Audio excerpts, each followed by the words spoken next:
everyone. So today I'm going to show you how to use the textures that include a floor.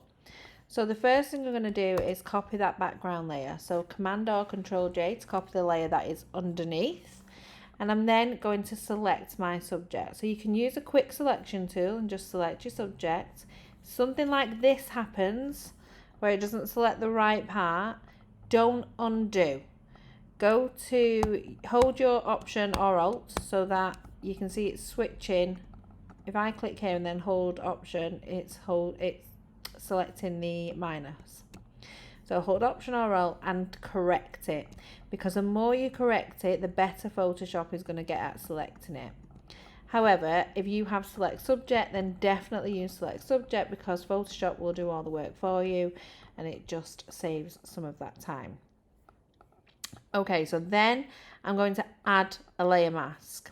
So rather than copying the subject onto its own layer and just making sure that we use the layer mask, we can mask in anything where Photoshop's not selected properly or mask somewhere off. Then we're going to come below and I'm going to go to File and Place Embedded, and I'm going to choose my texture.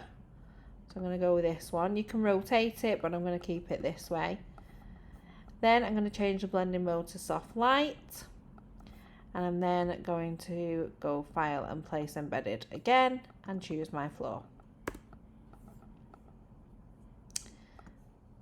I'm going to place the floor and again change the blending mode to Soft Light. You can lower the opacity if you want. It usually helps on a floor. I find it a bit better to lower the opacity, and you can also blur the background. So coming back to this texture, go to Filter, Blur and Gaussian Blur, and you can blur the background as much or as little as you want, and that's it.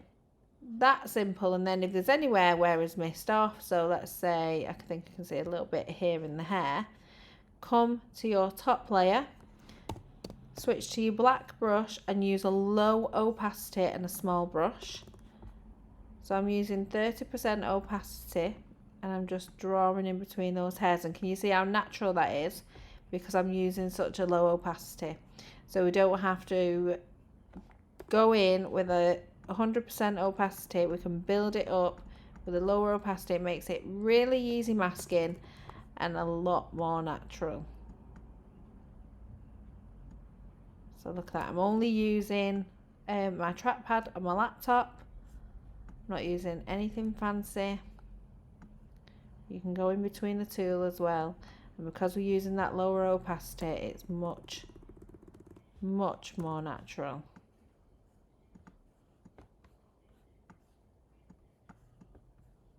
So look at that coming through the tool now, it looks really real. Okay, so that's how I add my texture. Hope this helps. Take care. Bye.